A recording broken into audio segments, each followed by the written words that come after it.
wabarakatuh. Puji syukur marilah sama-sama kita ucapkan kepada Allah Subhanahu wa Ta'ala yang telah melimpahkan rahmat dan nikmatnya kepada kita semua sehingga kita dapat berkumpul di ruangan ini dalam rangka kegiatan modul 1.4 kami, yaitu diseminasi budaya positif. Dan terima kasih kepada Bapak Ibu yang sudah hadir dan berpartisipasi dalam kegiatan kami. Selawat beserta salam tak hentinya kita curahkan untuk Allah junjungan kita, yakni Nabi besar Muhammad SAW, dengan ucapan Allahumma sholli ala sayyidina Muhammad wa ala ali sayyidina Muhammad. Mudah-mudahan kita telah menjadi barisan umat yang mendapatkan syafaat yaumil akhir. Amin amin ya rabbal alamin. Yang terhormat Bapak Kepala SMA Negeri Masjid beserta wakil, yang teristimewa Bapak Ibu guru yang telah berkenan menghadiri kegiatan diseminasi aksi nyata kami pada modul 1.4 budaya positif. Untuk tidak memperpanjang kata mukadimah, selanjutnya saya serahkan kepada calon kata dari pimpinan sekolah kita, pemuda kita, yakni sudah diyakini kepada Bu Sina waktu dan dapat bersilakan.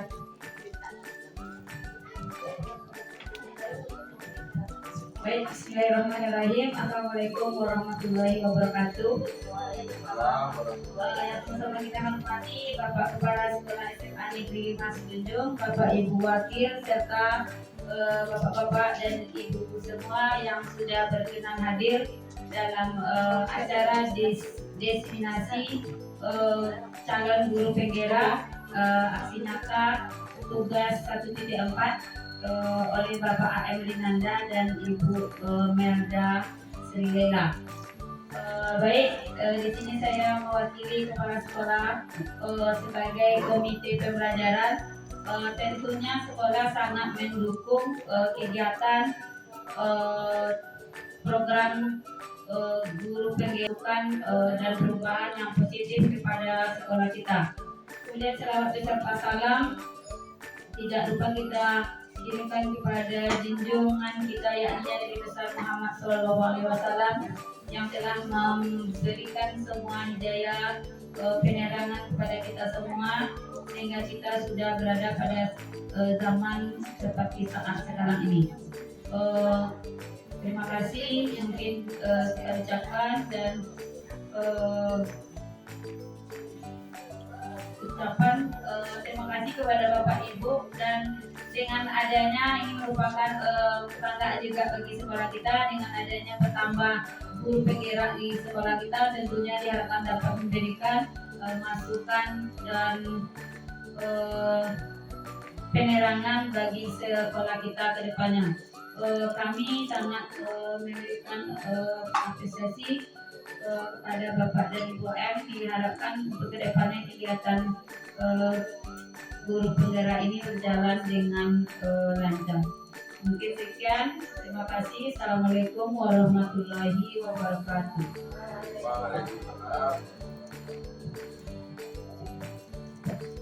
Terima kasih sepatah kata dan motivasinya kepada kami dari Ibu Sri Suryani. Dan selanjutnya diserahkan kepada CGP hebat kita angkatan 11, yaitu Bapak A.M. Linanda, yang akan mempresentasikan diseminasi budaya positifnya pada modul 1.4. Kepada Bapak A.M. dipersilakan.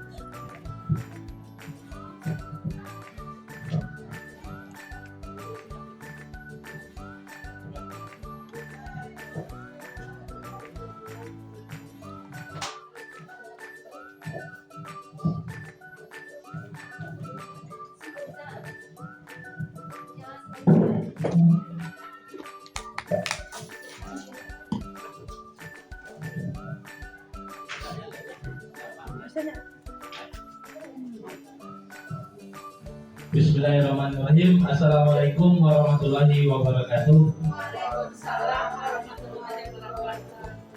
Alhamdulillahirrahmanirrahim. Puji syukur sama-sama kita persembahkan buat Allah Subhanahu wa Ta'ala yang telah melimpahkan rahmat dan karunia-Nya kepada kita bersama, sehingga kita dapat berkumpul dalam rangka aksi nyata penerapan budaya positif. Selanjutnya, salawat berserta salam tak lupa kita hadiahkan buat arwah junjungan kita, yakni Nabi besar Muhammad SAW, dengan mengucapkan Allahumma sholli ala Muhammad wa ala ali Muhammad.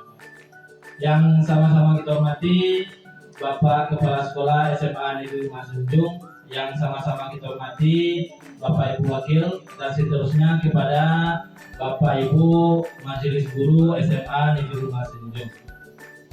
Baiklah, di sini saya akan memaparkan tentang aksi nyata diseminasi aksi nyata modul 1-4 budaya positif.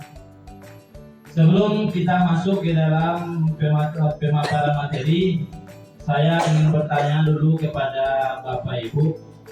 Bapak Ibu menginginkan murid itu seperti apa? Bapak Ibu menginginkan murid itu seperti apa?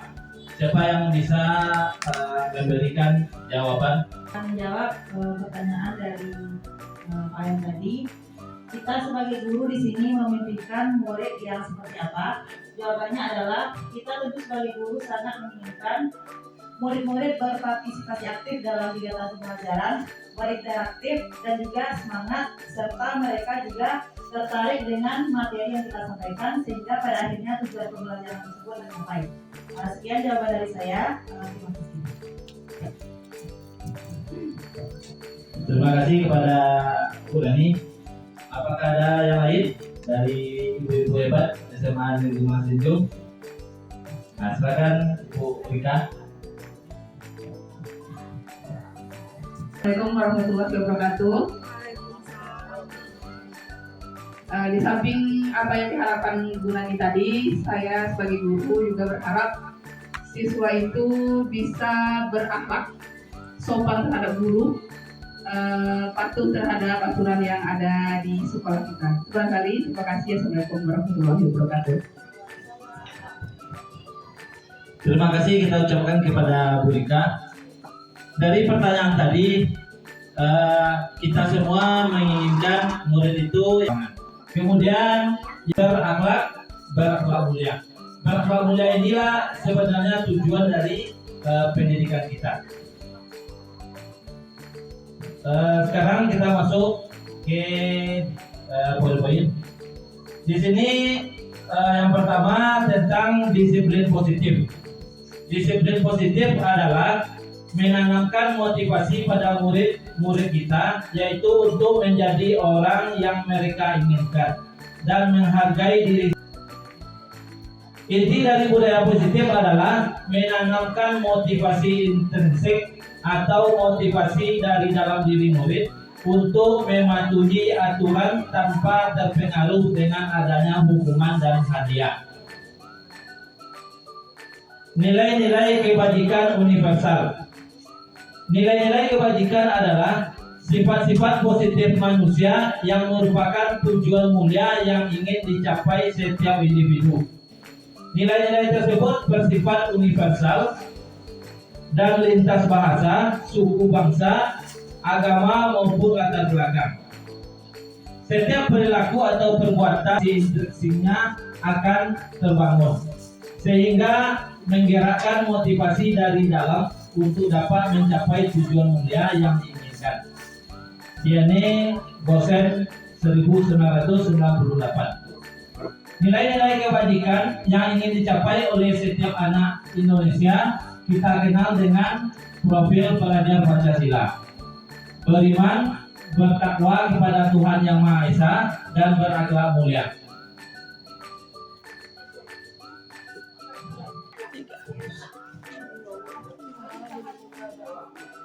Nilai-nilai kebajikan yang ingin dicapai oleh setiap anak Indonesia kita kenal dengan profil pelajar Pancasila, yaitu beriman, bertakwa kepada Tuhan Yang Maha Esa, dan berakhlak mulia. Kemudian mandiri, bernalar kritis, berkebinekaan global, bergotong royong, dan kreatif. Motivasi perilaku manusia yang pertama, untuk menghindari ketidaknyamanan dan hukuman. Yang kedua, untuk mendapatkan imbalan atau penghargaan dari orang lain. Yang ketiga, untuk menjadi orang yang mereka inginkan dan menghargai diri sendiri dengan nilai-nilai yang mereka percaya. Hukuman, konsekuensi, dan restitusi. Hukuman adalah bersifat tidak terencana atau tiba-tiba. Biasanya tidak ada kaitan antara jenis pelanggaran dengan hukuman yang diberikan dan menyakiti murid. Contohnya, ada murid yang datang terlambat lalu disuruh lari keliling lapangan upacara. Jadi tidak ada hubungannya antara terlambat dengan lari keliling lapangan. Lanjut. Konsekuensi. Sudah ada kesepakatan antara guru dan murid sebelumnya. Jika melakukan pelanggaran A, maka akan menerima konsekuensi B. Misalnya, saat murid sudah 3 kali berturut-turut tidak mengerjakan tugas, maka diminta menyelesaikan tugas di luar kelas. Lanjut. Restitusi. Proses kolaboratif yang mengajarkan murid untuk mencari solusi untuk masalahnya dan membantu murid berpikir tentang orang seperti apa yang mereka inginkan.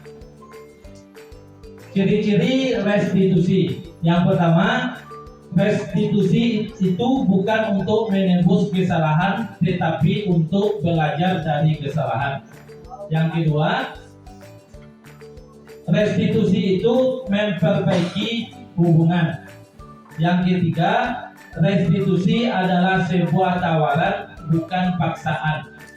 Yang keempat, restitusi itu menuntun untuk melihat ke dalam diri.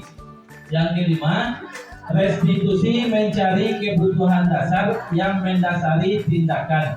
Yang keenam, restitusi itu adalah cara yang paling baik. Yang terakhir, restitusi itu fokus pada solusi.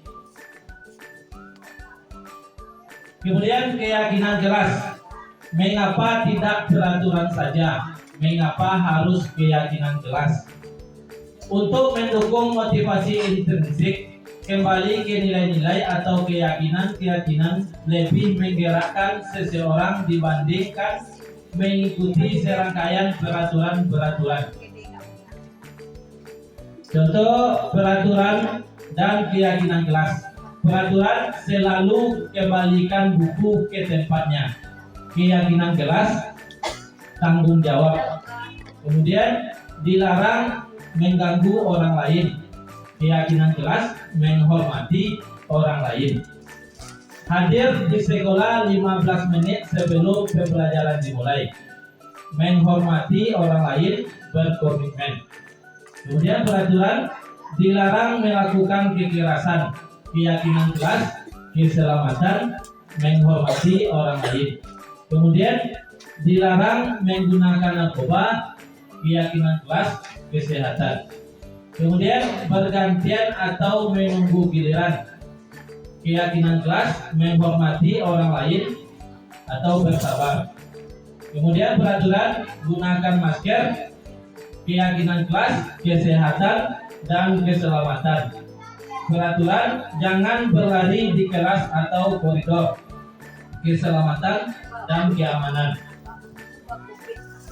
5 kebutuhan dasar manusia. Yang pertama, kebutuhan bertahan hidup.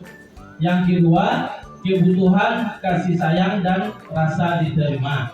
Ketiga, penguasaan atau pengakuan atas kemampuannya.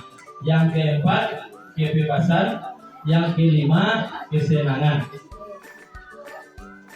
Lanjut. 5 posisi kontrol. Yang pertama, sebagai penghukum. Yang kedua, pembuat rasa bersalah. Yang ketiga, sebagai teman. Yang keempat, pemantau. Yang kelima, manajer. Posisi kontrol yang paling baik itu adalah manajer. Guru mempersilahkan murid mempertanggungjawabkan perbuatannya, mendukung murid menemukan solusi dari permasalahannya sendiri. Contoh kasus, pagi ini Adi terlambat lagi datang ke sekolah. Cara masing-masing posisi kontrol menangani permasalahan ini. Yang pertama, posisi penghukum. Dengan suara keras, guru berucap, terlambat lagi, terlambat lagi. Kapan sih kamu bisa datang tepat waktu? Sekarang lari keliling lapangan. Kemudian posisi pembuat rasa bersalah. Dengan suara lembut, guru berucap, Adi, kamu ini bagaimana ya? Kamu sudah janji sama ibu untuk tidak terlambat lagi. Tetapi ternyata kamu masih terlambat. Ibu kecewa sama kamu. Posisi teman. Sambil senyum-senyum, guru berucap, Adi, ayolah, mengapa kamu masih terlambat? Besok jangan diulangi lagi ya. Yuk. Posisi pemantau. Guru berucap datar dengan suara formal, kamu terlambat lagi. Guru berucap datar dengan suara formal, kamu terlambat lagi. Kamu paham kan konsekuensinya? Itu posisi pemantau. Posisi manajer. Guru berucap dengan suara tulus, mendekat pada murid. Guru, Adi, apakah kamu mengetahui jam berapa sekolah dimulai? Adi, tahu Pak, jam 7.30. Guru, ya, kamu terlambat. Kira-kira bagaimana kamu akan memperbaiki masalah ini? Adi, saya bisa menanyakan teman saya Pak, untuk mengejar ketertinggalan saya. Guru, baik, itu bisa dilakukan. Apakah besok kamu bisa hadir tepat waktu? Adi, bisa Pak, besok saya akan hadir tepat waktu.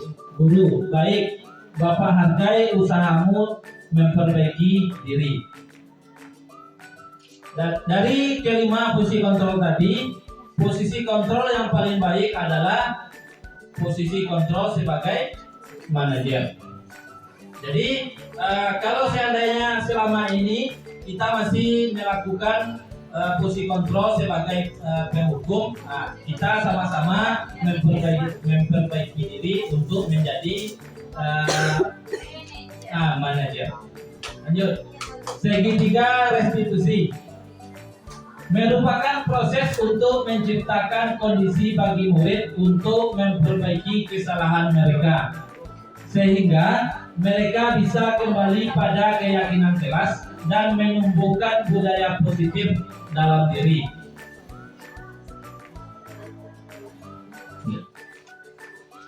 Mari kita berbenah melangkah menciptakan disiplin dan budaya positif di sekolah kita dengan menerapkan posisi kontrol, manajer dengan menggunakan restitusi. Terima kasih. Itulah tadi pemaparan dari saya mengenai budaya positif. Dipersilakan kepada Bapak Guru hebat. Kalau ada yang ingin bertanya, dipersilakan atau memberikan saran atau pengalamannya.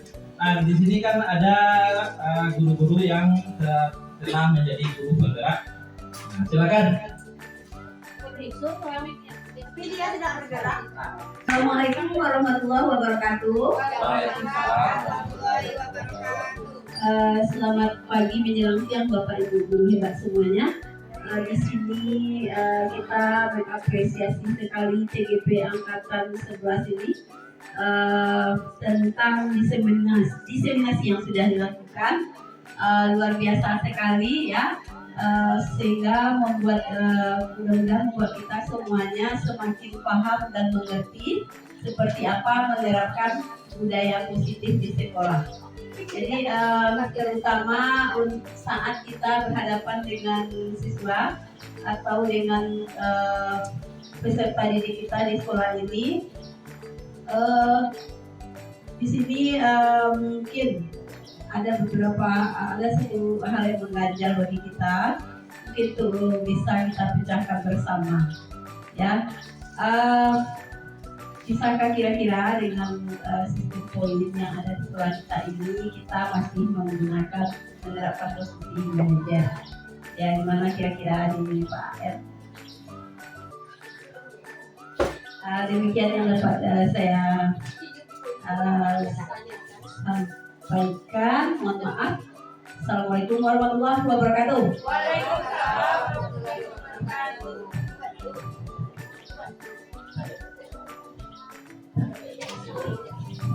Terima kasih kita ucapkan kepada Ibu Lili Suryadi tadi. Apakah ada yang bisa membantu menjawab pertanyaan dari Ibu Lili tadi? Ya, sebelum Apakah sistem poin di sekolah kita ini bertentangan dengan segitiga institusi? Kalau menurut saya tidak ya, karena itu adalah acuan atau patokan kita memberi batas untuk tidak berbuat salah kepada siswa. Jadi ada pedoman siswa agar dia tidak berbuat salah. Kalau lewat batas berarti dia merasakan salah. Jadi sudah ada rambu-rambu yang membuat dia menyadarkan dirinya.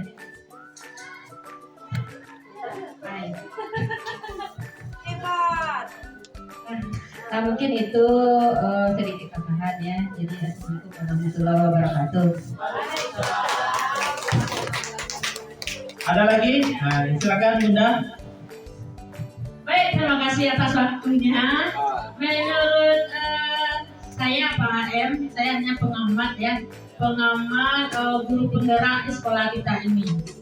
Kalau dikaitkan dengan pertanyaan Ibu Lili tadi, menurut saya kalau sistem poin ini malahan justru guru sebagai penghukum, tidak sesuai kayaknya dengan restitusi atau apa yang dibawa oleh kurikulum Merdeka.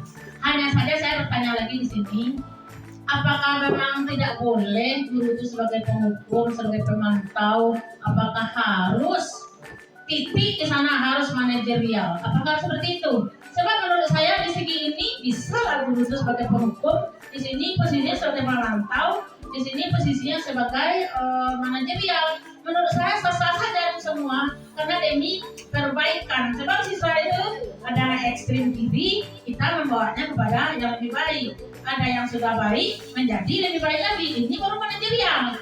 Menurut saya apakah tidak boleh semua itu dilakukan oleh guru penggerak ini di zaman ini? Saya nggak setuju sekali. Menurut saya sah-sah saja guru ini memakai metodenya, apakah pemantau dia, penghukum atau memberi poin. Menurut saya sah semuanya.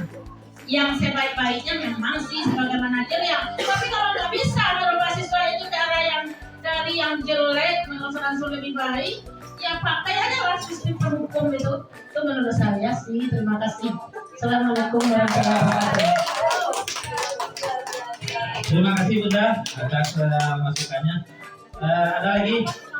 Silakan Bapak Ahmad Yusrianto memberikan saran dan tanggapan. Yang perlu kami sampaikan di sini, kita tadi permasalahan anak sebagai kita sebagai guru, sebagai penghukum. Yang lebih baiknya tadi kan ada sebagai manajer. Tetapi di sini itu kan semuanya sudah ada pilihan. Setiap kita boleh berfungsi sesuai dengan yang ada ditampilkan tadi, macam-macamnya tadi. Tapi kalau lebih baik ya kan di manajer, karena kita ada seorang nakoda dalam pembelajaran. Itu keterangannya. Apakah yang penghukum tidak boleh? Boleh saja, tapi sesuai dengan permasalahan yang dihadapi oleh anak tersebut. Tapi kalau untuk keseluruhannya ya boleh atau lebih baik adalah di bagian manajer itu, karena kita akan menentukan masa depan anak itu.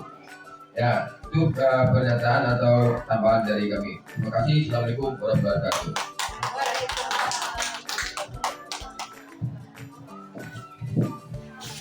Terima kasih kepada Bapak Ahmad Yusrianto yang telah memberikan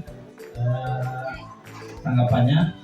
Sekarang kita minta lagi kepada Ibu Komite Pembelajaran, Ibu Miss Lucila Suyunti. Terima kasih. Saya di sini hanya ingin mengulang kembali berkaitan fungsi disiplin kita. Tadi sudah juga dijawab oleh Bunda, tidak bertentangan.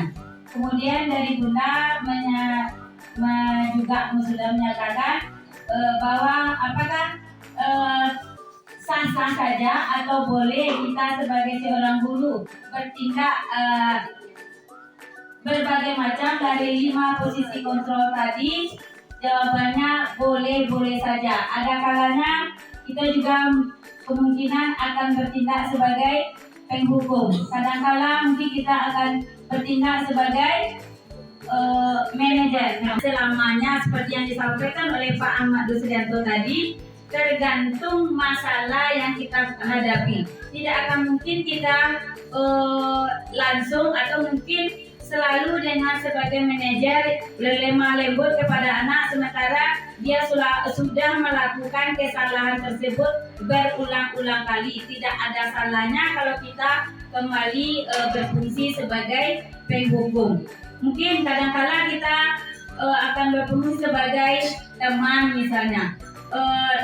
Harusnya kita seorang guru bijak memposisikan diri kita. Kapan kita tepat sebagai penghukum, kapan sebagai teman, kapan sebagai manajer. Tentunya kita masing-masing guru yang harus lebih tahu posisi apa yang paling tepat kita laksanakan sesuai dengan kasus yang kita hadapi dengan siswa kita, dengan tidak menyampingkan ujung-ujungnya. Kalau bisa kita memang menyelesaikan, inilah kita bisa menimbulkan budaya positif. Apa itu budaya positif? Kita membuat anak benar-benar sadar, benar-benar tahu kalau mereka itu berbuat atau tidak melakukan sesuatu itu bukan karena orang lain, tapi dia sudah tahu akan kebutuhannya. Oke, sekian. Assalamualaikum warahmatullahi wabarakatuh.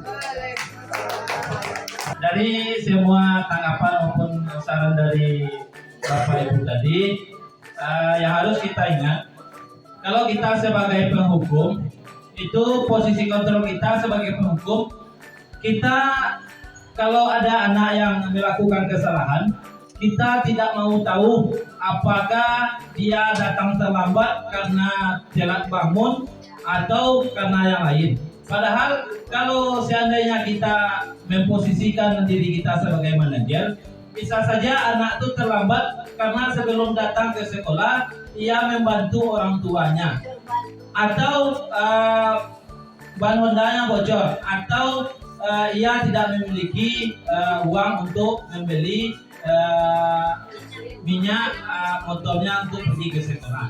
Nah, jadi di sini diminta kebijaksanaan kita dalam melakukan proses mendidik seorang siswa.